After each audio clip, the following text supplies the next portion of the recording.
여러분 안녕하십니까? 라디오 전망대 이용선입니다.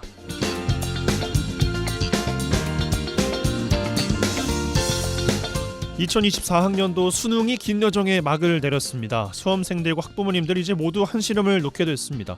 수능이 끝나면 홀가분할 것 같지만 여전히 긴장감에서 벗어나지 못하고 스트레스를 받는 경우가 있다고 하죠. 이를 수능 후유증이라고 합니다. 입시 스트레스 뒤에 갑작스럽게 해방감을 맛보면서 오히려 허탈감이 생겼고 우울, 불안, 죄책감, 무력감을 호소하고요.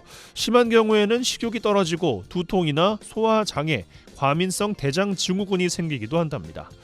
이럴 때는 생체 리듬을 찾는 게 중요하다고 말하는데요. 내일 하루 정도는 휴식을 취하고 하루 7시간, 8시간씩 규칙적으로 자고 식사도 규칙적으로 하는 게 좋다고 합니다. 이런 수능 후염증이 수험생뿐 아니라 학부모들에게도 찾아온다고 해요. 오늘부터는 더 많이 소통하면서 격려하는 시간 마련하시면 좋겠습니다. 특히나 기대한 만큼 성적이 나오지 않았다고 실망하는 것은 금물입니다. 수능은 긴 인생길의 아주 작은 문 하나니까 말이죠.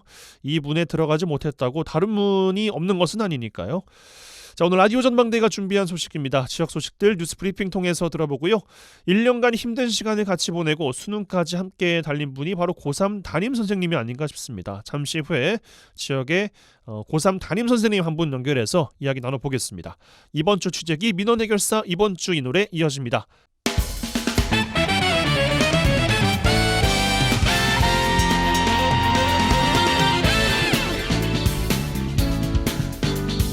네, 11월 16일 목요일입니다. 라디오 전망대 시작합니다. 먼저 우리 지역 뉴스 정리해보죠. 뉴스 브리핑 GBS 뉴스의 차범준 편집장과 함께합니다. 전화 연결돼 있어요. 안녕하십니까? 네, 안녕하세요. 네, 자, 광양에서 시작합니다. 최근에 정인화 광양시장이 시정 공감 토크라는 주민과의 대화 프로그램을 통해서 광양읍 지역민들을 만났습니다. 정 시장을 만난 광양읍 지역 주민들은 광양읍의 정주 여건이 개선되지 않고 있다면서 광양시의 대책 마련을 촉구했어요. 네, 최근 정인화 광양시장이 광양읍사무소에서 광양읍 지역 주민들과 직접 대면하는 시정공감 토크 프로그램을 진행했습니다. 이번 시정공감 토크에는 정인화 광양시장을 비롯한 관계 공무원, 또 광양읍의 이통장 등 지역 주민 100여 명이 참석했는데요.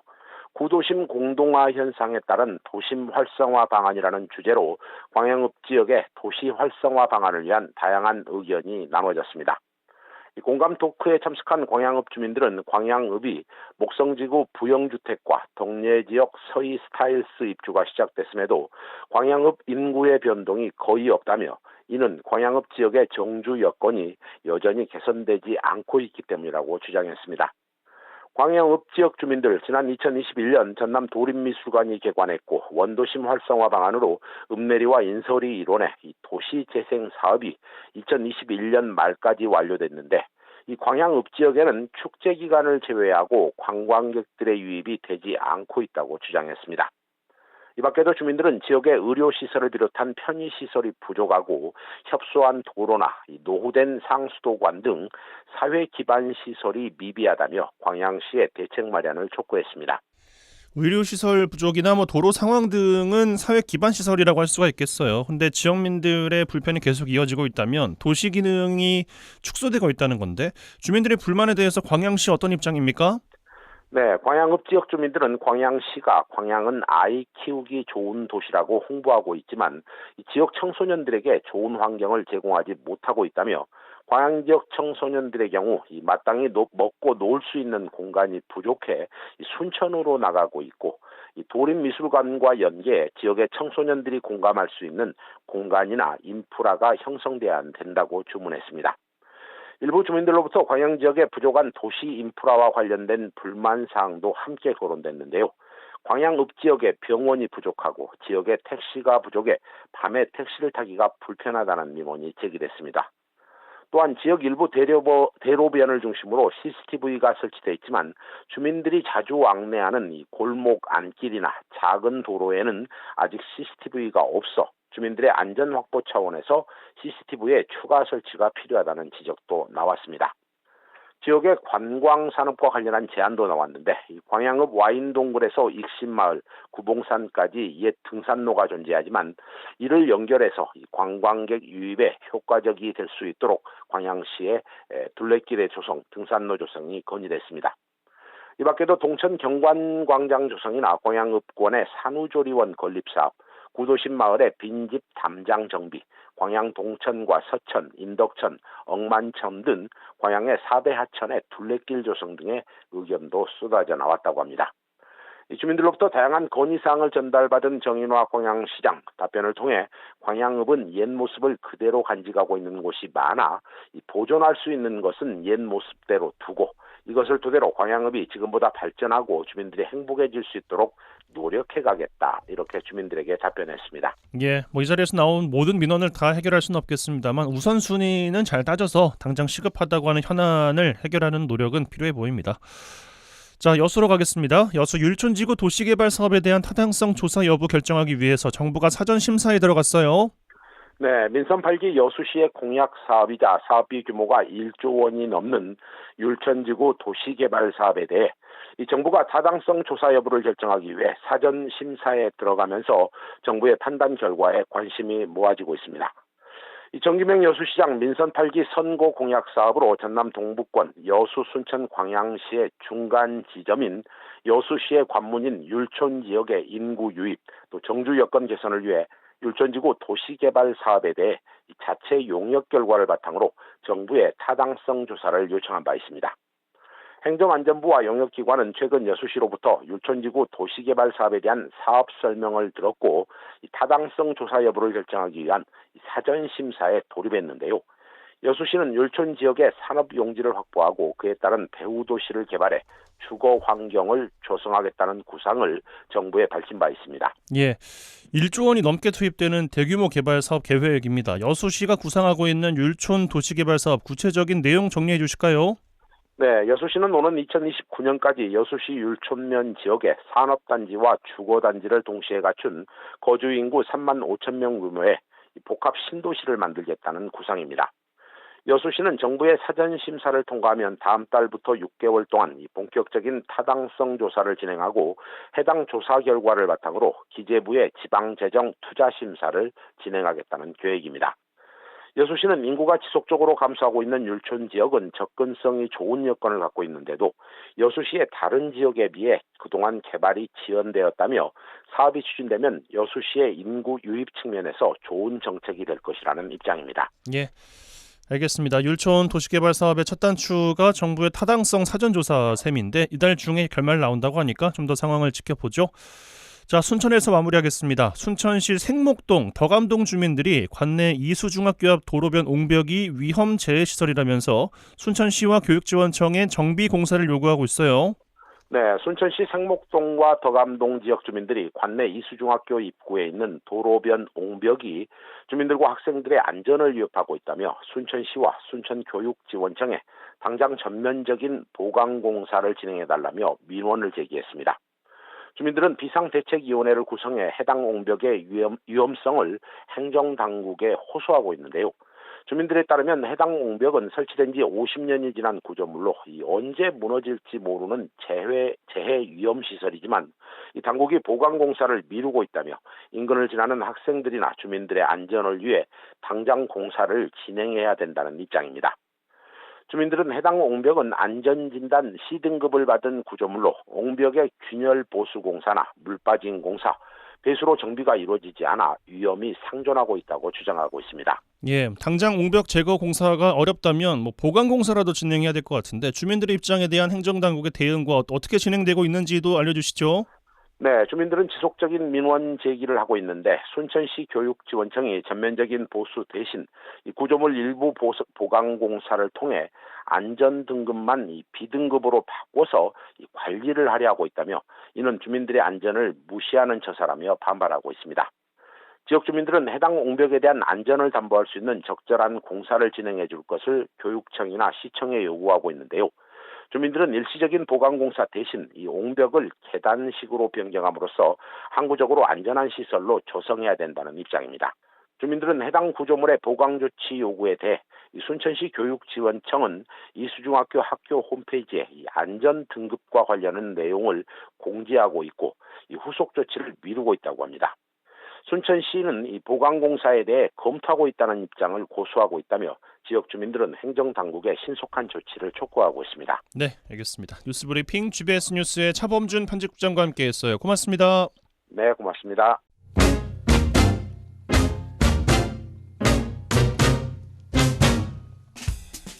한 시간만 투자하세요. 지역 이야기를 모아 전해드립니다. 지역 시사는 역시 여수 MBC 이용선의 라디오 전망대.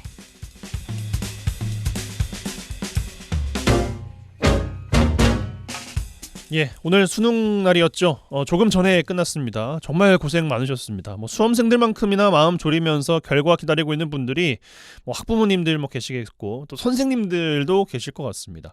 지난 1년 동안 고3 수험생들과 밤잠 설치면서 학생들의 멘탈 성적 지켜주신 분들 고3 담임 선생님들이 아닐까 싶은데요. 오늘 지역에 있는 고3 담임 선생님 한 분 연결해 보겠습니다. 여수 부영여자고등학교 3학년 부장도 맡고 계세요. 백종민 선생님이십니다. 전화 연결되어 있습니다. 나와 계시죠, 선생님? 네, 안녕하세요. 예, 어떤 과목을 맡고 계십니까, 선생님? 네, 저는 수학을 가르치고 있습니다. 중요한 과목을 또 맡고 계시군요. 네네. 교사 생활한 지 얼마나 되셨는지 여쭤봐도 괜찮겠습니까? 네, 제가 2005년부터 교사 생활을 시작해서 올해로 19년째 하고 있습니다. 예, 오늘 수능 끝났잖아요. 네네. 일단 19년이 돼도 수능이 끝난 날은 기분이 좀 다르십니까? 네. 후련하긴 한데요. 예. 사실 솔직히 아이들은 이제 수능이 끝났지만 저는 이제 아이들의 결과를 받아야 하는 입장에서 좀 아직 많이 떨립니다. 떨리세요? 네. 아무래도 이제 그 성적을 보고 전략을 또 네. 짜는 게 그때부터가 또 시작인 거잖아요. 네네, 그렇죠. 그래서 그런 의미에서 떨린다고 말씀하신 것 같습니다. 네네. 어제 예비 소집일이었지 않습니까? 네네. 보통 이제 학생들은 확인하고 장소 네네. 가보고 일찍 귀가를 하는데 네네. 선생님들은 뭘 하시는지가 궁금하더라고요. 그래요? 사실 이제 이전부터 우리 고3 담임선생님들 사이에서는 그 수능 전날에 학생들 그 수능 기원을 목적으로 예. 절 같은 곳을 좀 방문하던 어떤 관습 같은 게 있습니다. 관습이 그래가지고, 있어요. 네네. 그래서 어제도 우리 3학년 선생님들끼리 예. 순천에 있는 서남사를 방문해가지고 서남사. 네네. 아이들이 시험 잘 치를 수 있게요. 기도 드리고 왔습니다. 네. 몇 분이나 같이 가셨습니까? 8분 담임선생님 가셨습니다. 과연 선생님 8분의 서남사에서의 기도가 또 잘 효험이 또 네네. 있을지 또 네네. 지켜볼 재미가 있는 것 같습니다. 네네. 들어보니까 수능 이틀 전까지도 밤 네네. 10시까지 야간 수업을 또 하셨다고 들었거든요. 네네. 예. 매일 1년 동안 한 건 아니지만 이제 기간으로 따지자면 1년 동안 했거든요. 예. 근데 이번 이제 2학기 수업은 조금 특별했던 게 사실 3학년 2학기 오면 애들이 그 자기 공부하려고 하지 수업을 잘 참여하지 않거든요. 저는 이제 사교육하고 공교육의 차이점 중 하나가 공교육에서는 이 개별적인 지도가 좀 어렵다는 것을 생각하고 있었는데 예. 그래서 저는 이번 2학기에 선생님 한 분에 딱 학생 2명만 붙여서 수업을 하도록 제안을 했습니다. 그러니까 이전까지는 이제 한 분의 선생님이 막 6명을 수업했다면 이번에는 선생님을 3분으로 늘려서 한 분당 딱 2명의 학생만 지도하게 했거든요. 사실 제가 여름방학 때 한번 개별 지도를 해보려고 시도를 했는데 그때 수업 듣는 학생이 10명이 넘었었어요. 예. 그러다 보니까 한 명 봐주는데 20분씩 걸리는데 그렇죠. 2시간을 지도해도 5명을 넘게 봐주기가 힘든 겁니다. 그래가지고 딱 2명 그때 생각한 게 이제 딱 한 2명 정도 데리고 수업하면 좋겠다라는 생각이 들어서 교장 선생님께 말씀드렸더니 흔쾌히 허락해 주셔가지고 우리 학교는 2학기 때 딱 한 선생님이 2명 학생 데리고 수업을 했더니 이제 학생들 만족도가 매우 높아가지고 그래서 수능 직전까지도 이렇게 수업을 할 수 있었던 것 같습니다. 예, 네. 그러셨군요. 네. 고3 담임 맡고 계시지 않습니까? 네네. 몇 명이나 학생들이 있습니까, 반에? 반에 한 20명에서 이제 25명까지도 있습니다. 예. 네. 참 많은 친구들이 있겠지만은 네네. 조금만 더 하면은 좀 잘 될 것 같은데 이런 친구들도 있잖아요. 네네. 노하우가 있으시다면 어떤 게 있습니까? 그런 친구들은 정말 많습니다. 예. 너무 열심히 하고 성실한데 결과가 살짝 거기에 못 미쳐서 참 안타까운 친구들이 있는데요. 예, 저도 그랬어요. 네네. 이제 모든 선생님들이 그런데 저 또한 그런 친구들을 응원하고 이제 도와주고 싶은데 이제 이런 친구들 중에는 이제 열심히 해도 안 된다는 생각 때문에 또 중간에 이렇게 포기해버리는 친구들이 또 있거든요. 아하. 그래서 항상 이제 긍정적인 마인드를 갖도록 계속 넌 잘해낼 거야. 할 수 있어. 동기부여를 이런 해주시는 거군요. 네네. 그런 걸로 멘탈을 이제 잡아주기 위해 노력합니다. 네. 네. 네. 그래서 실제로 이제 나중에 이런 친구들이 잘 되는 경우가 많죠. 네. 그러니까요. 참 네. 어찌 보면 인생을 또 바꿔줄 수 있는 또 순간을 선생님들은 또 매일매일 보내고 계신 게 아닌가 또 생각이 또 드는데 네네. 고3 담임 선생님을 얼마나 하셨습니까? 저는 이제 6년 정도에 올해 한 7년 차 정도 하고 있습니다. 고3 담임 선생님만요? 네네. 보통 고3 담임 하기 제일 좀 꺼려하는 것 아닌가요? 네, 꺼려 하는데 또 한 번 하다 보면 예. 또 고3이 보람도 있고 네, 또 하게 되더라고요. 예. 예전이라고 하는 게 어떤 시점을 말씀드려야 될지 모르겠는데 한 10년 전이랑 네네. 지금이랑 네. 비교하면은 네. 뭐가 좀 가장 다릅니까? 학교에서 분위기가? 사실 이제 입시 제도는 그 10년 전에도 수시, 정시 나눠져 있고 뭐 큰 변화는 없는 것 같은데 예. 제가 이제 직접적으로 느끼는 가장 큰 변화는 과거에는 학생들이 전체적으로 이 야간에도 남아서 하고 주말에도 한 명도 빠짐없이 맞아요. 그랬어요. 의무적으로 다 참여해서 했었거든요. 예. 근데 이제 지금은 희망에 따라서 자습이 이루어집니다. 그래가지고 지금은 이제 학생들 한 20에서 30% 정도만 야간에 남아 있고 주말도 그렇고 이게 현실이거든요. 예. 그래서 이제 이런 중간층에서 특히 중간층 친구들은 이렇게 잡아주면 공부하고 내버려두면 안 하는 친구들 그런 친구들이 사실은 이제 가장 큰 문제인데 과거로 다시 돌아가는 건 아닌 것 같고요. 지금 이제 이 제도 안에서 최선의 방법을 찾기 위해 이제 노력 중에 있습니다. 네. 올해는 그 선생님으로 이제 일을 하시면서 참 네네. 힘드셨지 않았을까 생각이 드는 게 네네. 뭐 교육계 이슈들이 진짜 많았잖아요. 네네. 뭐 교권 침해도 그렇고 좀 한 해를 아직 물론 이제 수능이 끝났고 일은 이제 시작이시고 올해가 아직 남아 있습니다만 네네. 좀 되돌아보면서 드는 생각도 좀 남다르셨을 것 같습니다. 네네. 올해 특히 이제 많은 사건과 이슈들이 있었는데 사실 절대 있어서는 안 된 일들이었고 또 제도적으로 그분들 지켜주지 못한 부분에 안타까운 마음이 일단 가장 크고요. 근데 이제 이거와 별개로 이제 제 개인적인 올 한 해를 돌아보자면 일단 저도 이제 애가 셋인데요. 이제 1년 내내 거의 야근을 했거든요. 우리 3명 아이들을 아이고. 저녁 챙겨준다고 고생한 일단 와이프 고생했고요. 또 제가 1년간 또 많이 시켰습니다. 우리 담임 선생님들께 수업도 시키고 집에 못 가게 많이 해서 괴롭혔는데 우리 함께 고생해준 3학년 담임 선생님들 감사드리고 또 마지막으로 저는 이제 3학년 부장이 올해 처음이었어요. 예.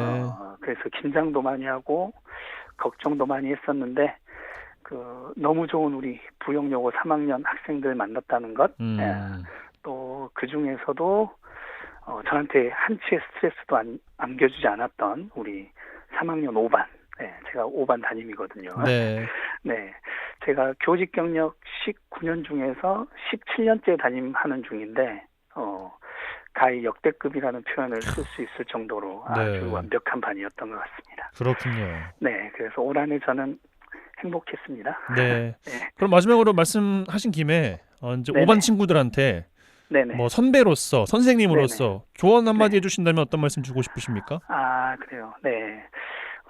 저도 이제 수능 세대거든요. 그래서 수능 세대 선배로서 저도 이제 긴장 속에서 수능을 치렀고 사실 노력한 만큼의 결과를 얻은 것도 아니었어요. 그래서 그때는 정말 하늘이 원망스럽기도 했지만 끝까지 포기하지 않고 그 노력의 결과는 언젠간 돌아올 거라는 믿음으로 비록 제가 원하는 대학은 못 갔지만은 다른 대학을 진학해가지고 결국 목표했던 이제 교사의 꿈을 이루었거든요.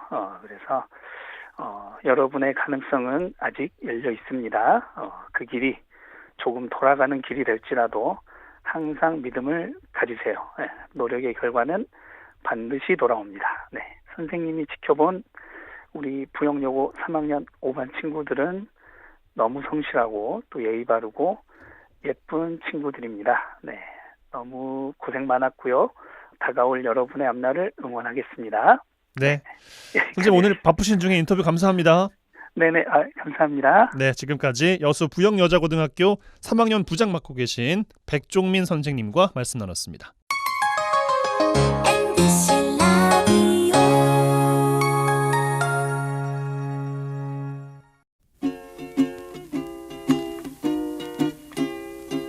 Raindrops are falling on my head and just like 네, 이번 주 취재기 시간입니다. 이번 주 직접 취재한 이야기 들어보는 시간 여수 MBC 김단비 기자 나와 계세요. 어서 오십시오. 안녕하세요. 네. 자, 올해 열심히 만들고 계신 여수 이하포 특집 이야기부터 좀 해보겠습니다. 다큐멘터리 방송 날짜가 잡혔어요. 네, 맞아요. 1년 정도 공들여서 준비한 다큐가 보도 특집 다큐가 드디어 방송을 앞두고 있습니다. 예. 23일 목요일 밤 9시 본방송이거든요. 뉴스 다음 주 다음에. 목요일이네요. 네. 뉴스 다음에 바로 이어서 다큐멘터리가 방송되니까 예. 뉴스도 보시고 또 다큐까지 보시면 될 것 같아요. 네. 그다음에 재방송은 26일 일요일 오전 8시 40분 시작됩니다. 네. 뭐 다음 주 라디오 방송이 나가는 시점이 또 먼저니까 먼저 또 좀 다음 주에도 또 공지를 좀 해 주시면은 도움이 될 것 같고, 이번에 특히 눈여겨보시면 좋을 만한 내용이 있다면 뭐가 있을까요? 소개 좀 부탁드려요. 네, 이번 다큐멘터리의 핵심은 아무래도 미국에 가서 그 폭격에 대한 증거를 좀 찾아온 게 아닐까 싶어요. 이때까지 정부에서도 찾지 못한 자료고 저희가 유일하게 최초로 찾은 입수한 자료이기 때문에 그 한국전쟁 당시에 여수에 폭격을 했고 그 결과가 이제 적혀있는 문서를 찾은 건 저희가 최초기 때문에 그런 것들이 좀 들어갔다는 점이 이번 다큐의 핵심이 아닐까 싶습니다. 예. 그동안 보여지지 못했던 자료가 어떤 내용을 담고 있을지 눈여겨보시면 좋겠습니다. 다음 주 목요일에 방송된다는 것. 자, 이번 주 내용으로 들어가 보겠습니다. 여수시 쓰레기 소각시설 관련 특정 업체의 특혜 의혹을 집중 보도하고 계시는데 그저께 저희 브리핑에서도 간략히 전해드렸습니다만 한 걸음 더 들어가 보죠. 모르는 분들도 계실 수 있습니다. 사건 개요부터 다시 좀 정리해 주실까요? 일단 지금 지자체마다 쓰레기 소각시설을 추진 중이잖아요. 예. 순천도 이제 논란이 조금 있는 그것도 소각시설이고 여수도 지금 소각시설을 추진하고 있는데 이 지자체들이 소각시설을 추진하는 이유가 뭐냐면 그 2030년부터 직매립이 금지가 돼요. 예. 그러면 이제 매립을 할 수 없다 보니까 쓰레기를 처리하기 위한 또 다른 시설을 이제 만드는 게 바로 소각시설입니다. 여수 같은 경우는 입지선정위원회를 꾸려가지고 지금 입지선정을 용역을 진행 중인 과정이고요. 아직 용역 결과가 발표되지 않았어요. 어디다 갈지 아직 안 정해졌다는 거잖아요. 그쵸. 후보지만 두 군데, 소라면하고 삼일동 이 두 군데를 가지고 용역업체에서 이제 평가를 진행하고 있었고 아직 그 결과가 나오지는 않은 상황입니다. 근데 문제는 이런 과정에서 제가 뉴스로 보도했듯이 문제가 조금 불거지면서 논란이 일고 있는 거예요. 예. 원래 이 소각시설을 설치하려면 환경부 지침이 있거든요. 이렇게 환경부 지침에 따르면 먼저 입지가 선정이 되고 그 선정된 입지에 대해서 지자체장이 고시를 한 다음에 그 다음에 이 소각시설 운영을 어떻게 할지에 대한 정책 방향을 결정하게 돼요. 이 정책 방향에는 뭐 시가 재정을 이제 해가지고 본인들이 운영을 하거나 아니면 민간 투자, 민간 사업자를 이제 선정해가지고 민간으로 운영을 하거나 이 크게 두 가지로서 이제 결정을 해가지고 그 다음 단계를 밟아 나가면 되는 건데. 그러니까 입지 정해지고 난 다음에 그걸 정한다는 거잖아요. 그렇죠. 입지가 가장 먼저 첫 단추인 거죠. 예. 근데 여수 같은 경우는 아직 입지가 선정이 안 됐잖아요. 왜냐하면 용역 결과도 안 나왔잖아요. 네네. 근데 이 상황에서 그 여수시한테 그 민간 사업자가 그 우선 제안서를 제출을 해요. 근데 이 우선 제안서를 여수시가 그대로 받아들인 거예요. 그 우선 제안서에는 3일동에 쓰레기 소각 시설을 짓겠다는 게 나와 있고 그다음에 총 사업비 규모가 3,500억 원 정도. 로 돼 있는 이 우선 제안서를 여수시가 반려하지 않고 그대로 수용함으로써 어떻게 보면 3일동으로 결정이 된 거죠. 된 거라고요? 된 거죠. 이 안을 토대로 문제가 없다면 이 안을 토대로 일단 끌고 간다고 얘기를 하거든요. 정해진 게 없는데 우선 제안서를 갑자기 넣었다고 그대로 결정이 되면 그 문제 아니에요? 그러니까 지금 반발이 확산되고 있는 게 예. 그럼 입지선정위원회는 허수아비냐? 뭐하러 그러게요. 입지선정위원회를 꾸린 거냐? 그다음에 용역을 하는데도 수천만 원이 들어가잖아요. 그 용역비도 그럼 날린 거 아니냐? 혈세 낭비 아니냐? 아니면 입지가 결정된 다음에 뭐 만약 우선 제안서가 들어와서 그랬더니 그 입지랑 이 우선 제안서 입지랑 뭐 같아가지고 이대로 하겠습니다가 되면 사실 뭐 그렇게까지 논란이 일진 않겠지만 예. 문제는 입지가 결정되지 않은 상황에서 우선 제안서를 받아들였다는 거죠. 여수시가. 그렇구나. 우선 제안서를 받았다는 것 자체는 할 마음이 있다는 걸로 이제 읽어야 되는 거군요. 예, 그 우선 제안서를 당연히 이제 민간 사업자가 접수를 할 수는 있죠. 근데 이거를 지금 이런 진행 과정이 있기 때문에 좀 반려를 하던가 이렇게 한 조치가 있었어야 된다고 아니면 보는 뭐 거죠. 나중에 하시라든가. 그렇죠. 예. 광양시 같은 경우는 그래서 아직 선정위원회가 꾸려지지 않았거든요. 이제 그거를 구성하고 있는 단계인데 여기서부터 아예 우선 제안서를 받을 수 없다고 차단을 하고 있는 상황이에요. 그러니까 좀 비교되는 부분인 거죠. 그러게요. 완전히 상반되는 부분이네요. 그러니까 입지가 선정된 다음에 그때부터는 제안서를 이제 받겠다는 건데 네네. 그 전까지는 아예 이런 것들을 받지 않고 있다, 차단하고 있다. 광양시는 그렇게 하더라고요. 그러니까 특정 업체에 특히 의혹이 제기될 수밖에 없겠어요. 그쵸. 그 절차상에 일단 문제가 있었고 그다음에 이 특혜 의혹을 제기하는 이유가 뭐냐면 그 반려를 할 수 있었음에도 불구하고 여수시가 반려를 하지 않은 이유에 대해서 의문을 품고 있어요. 입지선정위원들은. 광양시처럼 할 수 있었는데 예. 그렇게 하지 않았다는 것이잖아요. 그리고 뭐 민투법? 민간투자법. 네, 예. 거기에 의하면 이제 여수시는 반려할 만한 사유에 해당되지 않아서 반려를 하지 않았다는 건데 예. 그 민투법 말고 폐기물 촉진법, 폐촉법이 또 있거든요. 이 폐촉법에 따르면 또 반려가 가능해요. 그래서 실제로 여수시가 그 법률구조공단하고 피맥하고 두 군데에서 자문을 받은 걸로 알고 있거든요. 근데 이 건에 대해서요. 네, 이 건에 대해서 그 자문 결과에도 반려할 수 있다고 나온 걸로 전에 들었는데 그랬음에도 불구하고 여수시가 반려하지 않았다는 거. 그다음에 그러면은 그 제안서를 받았을 때 입지선정위원들한테도 얘기를 안 하고 숨기고 있었다는 거. 그게 되나요? 제안서가 들어왔다는 사실을 예. 입지선정위원들이 언제 알았냐고 하면 그 용역 결과가 원래 발표하기로 한 날이 있었어요. 예. 그 날에 알게 된 거예요. 우선 제안서가 들어왔다는 거를. 그 시간 사이 텀이 얼마나 됩니까? 그러면은? 한 2주 정도 2주? 될 거예요. 꽤 긴 시간이네요. 그러면. 사이에 이제 우선 제안서가 들어왔다는 거를 그 결과 발표가 나는 날 이제 알게 되니까 그러면 발표를 미루자. 우리는 그 두 군데 후보지 있었잖아요. 아까 3일동하고 소라면 예. 이 두 군데에 대해서 위원들이 한 번도 현장 방문을 또 한 적이 없대요. 그러니까 현장 방문도 할 겸 이건 좀 미루자. 그리고 입지 선정도 안 된 상황에서 어떻게 그 업체가 딱 특정 지역을 타겟으로 해가지고 제안서를 내냐. 왜냐하면 제안서를 만드는데도 10억 원 이상이 들거든요. 그러니까 어느 정도 윤곽이 나온 다음에야 제안서를 사실 만들 수 있는 건데 입지 선정도 안 됐는데 이게 초기에 들어온다는 게 되게 의심스럽다. 또 그 용역업체 결과가 아직 공개가 안 됐다고 했잖아요. 근데 그 용역업체 담당자랑 통화를 해보니까 여수시에는 결과를 미리 줬대요. 그래요. 여수시는 어디에 지정이 돼 있는지를 알고 있는 거죠. 그러니까 입지선정위원들도 결과를 모르는데 여수시는 알고 있고 근데 그런 상황에서 제안서가 먼저 들어와 버리고 그럼 뭐 이게 뭔가 특혜 의혹이 있는 거 아니냐. 그러면 이렇게 논란이 되면 반려를 하면 되는데 그렇게 하지도 않았고 네, 자문을 받았는데도 반려를 하지 않은 게 너무 의심스럽다. 예. 이래서 지금 검찰에 수사를 촉구하는 진정서까지 접수된 상황입니다. 어디에서요? 입지선정위원회에서 했습니까? 위원회는 아니고요. 그 위원 중에 한 분이 이제 진정서를 넣은 거죠. 예.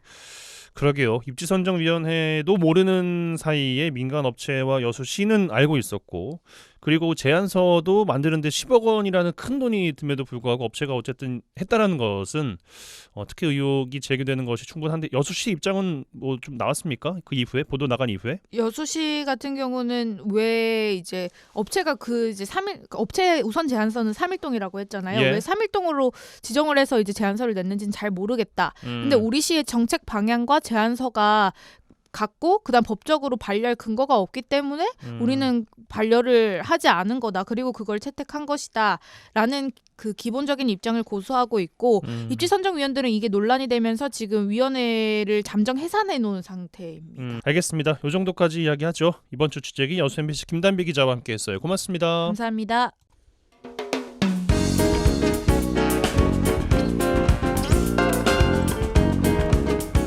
고충을 듣습니다. 라디오 전망대 민원 해결사. 네, 청취자 여러분들의 민원 사항들 해결해드리는 민원 해결사 시간입니다. 이미지 리포터 나와 계세요. 어서 오십시오. 네, 안녕하십니까? 1시간 전만 해도 수험생 가족분들 아주 긴장한 하루였습니다. 지금쯤이면 좀 다 풀리지 않았을까 싶은데 네. 이미지 리포터께서 수능날 아침 등굣길 풍경 또 저녁에 비 오는 날의 학교 풍경을 다 담아오셨어요. 네, 저는 전라남도 교육청 74지구 제4시험장인 여천고등학교를 다녀왔습니다. 예. 올해 시험장의 모습은 작년과는 사뭇 다른 모습이었습니다. 올해는 코로나19 의심 증상이 있는 경우 아니라면 마스크를 착용하지 않았고요. 맞아요. 그간 볼 수 없었던 시험장 앞 후배들의 응원전도 펼쳐졌습니다. 긴장하고 있을 선배들을 위해 목청껏 응원하지만 함께 긴장된 는 마찬가지였습니다.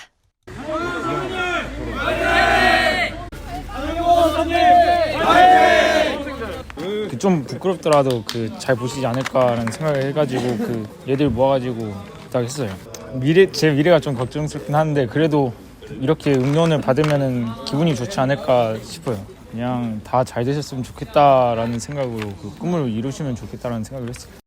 그러니까요. 수능 시험장에 들어섰던 경험이 있는 분들은 이 응원 소리가 아직도 기억에 남지 않으실까 싶은데 수험생들도 진짜 긴장 많이 됐을 거예요. 네, 우러찬 후배들의 응원 속에 수험생들은 긴장된 발걸음으로 교문을 들어섰는데요. 예. 교문 앞에서 감독관들의 수험표 검사가 있었습니다. 수험생들은 집을 나서면서 부모님들의 응원을 받고 왔는데 막상 교문 앞에 보니까 긴장이 많이 된다고 했습니다. 또 올해는 유난히 N수생들의 모습도 쉽게 볼 수 있었는데요. 수능 경험이 있지만 다시 오니 더 긴장된다고 합니다. 그들 얘기 들어보시죠.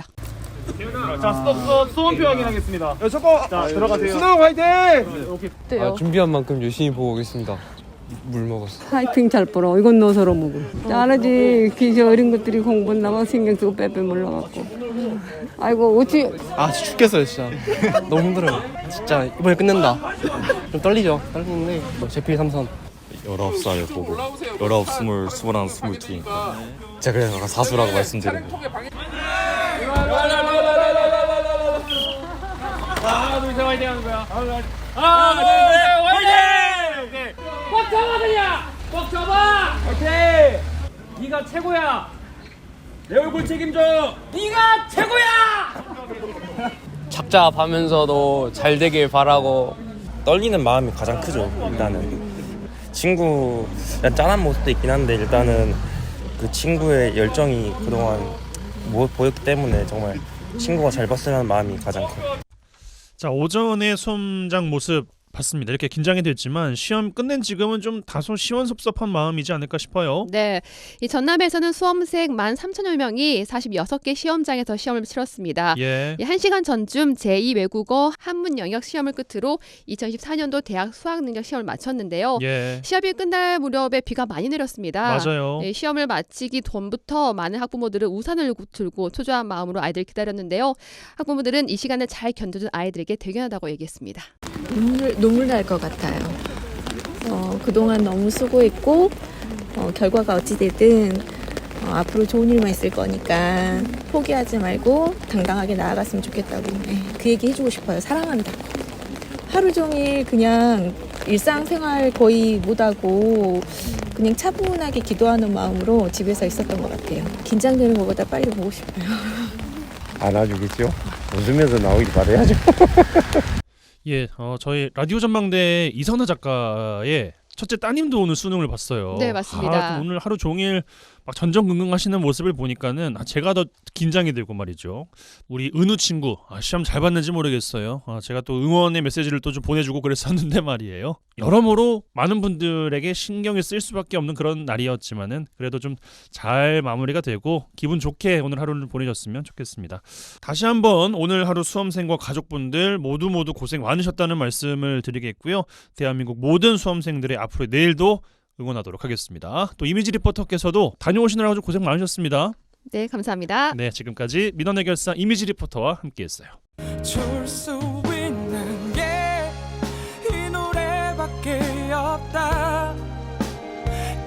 네, 이번 주 핫한 뉴스들 소개해드리고 뉴스에 어울리는 노래들까지 골라드립니다. 이번 주 이 노래 송유라 아나운서와 함께합니다. 어서 오십시오. 안녕하세요. 네. 자, 오늘은 어떤 뉴스와 노래 골라오셨습니까? 먼저 명품 브랜드의 갑질 논란 이야기 해보겠습니다. 네. 다이슨 이야기인데요. 청소기, 공기청정기, 헤어드라이어까지 다양한 제품을 출시하고 있고 디자인이 예쁜 만큼 기능도 뭐 좋고 가격도 굉장히 비쌉니다. 그래서 가전업계의 명품이라고 불리고 있는 그런 브랜드죠. 예. 최근 이 다이슨의 AS 정책이 논란입니다.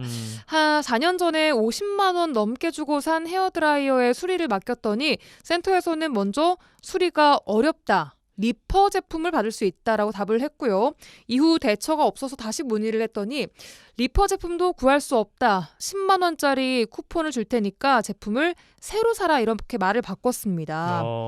이유로는 우리나라에 상주에서 일을 하는 엔지니어가 따로 없다라는 게 이유였는데 네. 문제는 이런 비슷한 사례가 한두 건이 아니라는 겁니다. 그렇군요. 이게 처음 있는 일이 아닌 거군요. 그러니까 국내 이용자분들이 꽤나 많이 계시거든요. 맞아요. 많이들 쓰시고 불만 접수 사례가 꽤 많다고요? 네, 그렇습니다. 올해 1월부터 지난달까지 소비자 단체 등에 접수된 다이슨 관련 불만은 864건으로 1년 전보다 67%가 급증했습니다. 예. 이미 작년 한 해 불만 건수를 넘어선 건데요. 대부분이 AS 관련 불만이었습니다. 예. 부품 수급이 어려워서 수리할 수도 없고 리퍼 제품 교체도 안 돼서 결국에는 동일 제품을 다시 구매를 유도한다는 겁니다. 네. 일부 소비자들은 다이슨의 이런 행태는 반윤리적이고 소비자 기만에 가깝다면서 손해배상 소송까지 검토하고 있는 것으로 알려지고 있습니다. 예, 꽤 사태가 커지고 있는 것 같은데 네. 회사 측의 입장 어떻습니까? 다이슨 측은 리퍼 제품 수급이 지금 완료돼서 처리를 하고 있다면서 AS 서비스와 관련된 불편을 겪은 고객들께 사과드린다라고 밝혔습니다. 예. 뭐 이 외에도 해외 명품들의 갑질 마케팅이 굉장히 많은데 대표적으로는 가격을 올리는 문제고요. 뭐 우리가 아는 정말 비싼 뭐 샤넬, 에르메스 이런 브랜드에서 가격을 매년 조금씩 야금야금 올리고 있지만 그럼에도 문제는 우리가 산다는 거겠죠. 그래서 배짱 장사를 하는 이런 명품 브랜드들의 갑질 행위까지 우리가 눈을 감아서는 안 될 것 같다는 생각이 듭니다. 이럴 때일수록 현명한 소비를 해 나가시기를 바라겠습니다. 네. 자, 어떤 노래 골라오셨습니까? 네, 좀 약간 슬프긴 한데 아이유의 을의 연애 준비했습니다.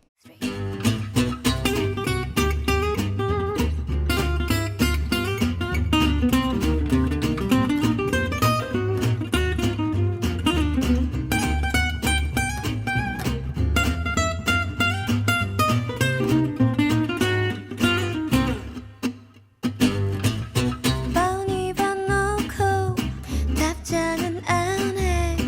얼마나 바쁘시길래. 끝나고 뭐해. 얼굴 좀 볼까. 오늘 우리 얘기 좀 해.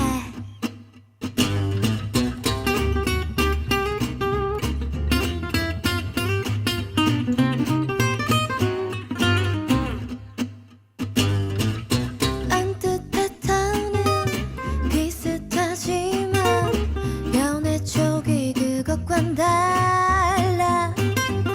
모른 척해도 이건 더 이상 밀고 당기기가 아니야. 미묘한 신경전들이 더는 필요치 않은 사이 늘어질 대로 늘어져가는 러닝 타임.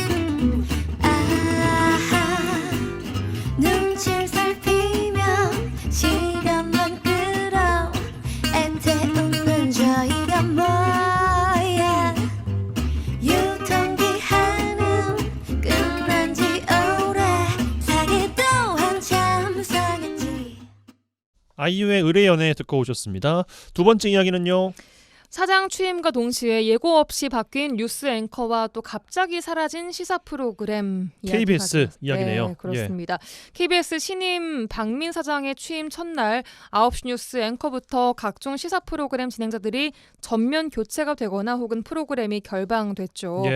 9시 뉴스 앵커의 경우에는 4년간 뉴스를 진행을 했는데 마지막 인사도 없이 하차를 했고요. 또 주진우 라이브라는 프로를 하던 주진우 기자도 3년간 진행을 했지만 인사도 하지 못하고 내려갔습니다. 시사 프로그램 더 라이브 편성도 갑자기 삭제됐습니다. 앵커 같은 경우에는 전화로 하차 통보를 받았고요. 주진우 기자에게는 인사 발령도 나기 전 라디오 센터장 내정자가 개입해서 하차를 시킨 것으로 알려지고 있습니다. 특히 9시 뉴스 새 앵커를 통해서는 그동안 공영방송의 정체성이 흔들렸다는 발언을 하기도 했습니다. 내부가 좀 상당히 복잡합니다. 네. 교체 과정이 좀 이렇게 순탄치는 않다 보니까 KBS 내부 노조를 중심으로 강하게 항의가 나오고 있더라고요. 그렇습니다. KBS 노조 측은 강하게 항의를 하면서 사장 퇴임을 요구하고 또 법적 대응도 고려 중이라고 전해지고 있습니다. 프로그램 일방적 폐지와 반대를 한다는 항의글도 게시판에 수십 개씩 지금 쇄도하고 있는 상황인데요. 더 라이브 제작진은 사내에 편성 책임자는 답변하라는 입장문을 써붙이고 결방 사태에 대한 사측의 해명을 요구하고 있지만 아직 사측은 별다른 추가 설명을 내놓지 않고 있는 상태입니다. 신임 사장의 행보에 대해서도 공식적으로 기자들 앞에서 사과를 하는 이런 일도 벌어졌어요. 그렇습니다. 박민 사장은 취임 하루 만인 그제 대국민 기자회견을 열어서 전 사장 시절 불공정 편파 보도로 공정성을 훼손하고 신뢰를 잃은 것에 대해 사과했습니다. 그러면서 지난 몇 년 동안 불공정 편파 논란이 끊이지 않았고 TV와 라디오의 일부 진행자가 일방적으로 한쪽 진영의 편을 들거나 또 패널 선정이 편향된 일이 적지 않았다라고 덧붙였습니다. 언론노조 KBS 본부는 이번 진행자 교체 등 조치는 방송법에도 좀 위배된다면서 사측과 보직자 내정자들이 인사도 나지 않은 상황에서 부당하게 방송 편성과 또 그 내용에 개입하려고 한 것에 대해서 법적 책임을 물겠다 이렇게 밝히고 있습니다. 한편 민주당 강선우 의원은 고정 출연자였거든요. 최강시사에. 근데 보이콧을 하겠다고 밝히면서 공영방송의 독립성과 제작 자율성이 이렇게 폭력적으로 유린돼선 안 된다면서 KBS는 박민의 것이 아니라 국민의 것이어야만 한다라고 강조했습니다. 내부 내홍을 넘어서 좀 정치권으로도 확대되는 이 양상에 대해서 또 청취자분들은 어떤 생각을 갖고 계신지도 궁금합니다. 자, 어떤 노래 골라오셨습니까? 네, 오늘 노래는 이정현의 바꿔 준비했습니다. 굉장히 오랜만에 듣네요. 이 노래 들으시고 송유라 아나운서 보내드리죠. 고맙습니다. 안녕히 계세요.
네, 목요일 라디오 전망대 오늘 준비한 소식은 여기까지입니다. 오늘도 고생 많으셨습니다. 내일 뵙죠. 이용선이었습니다.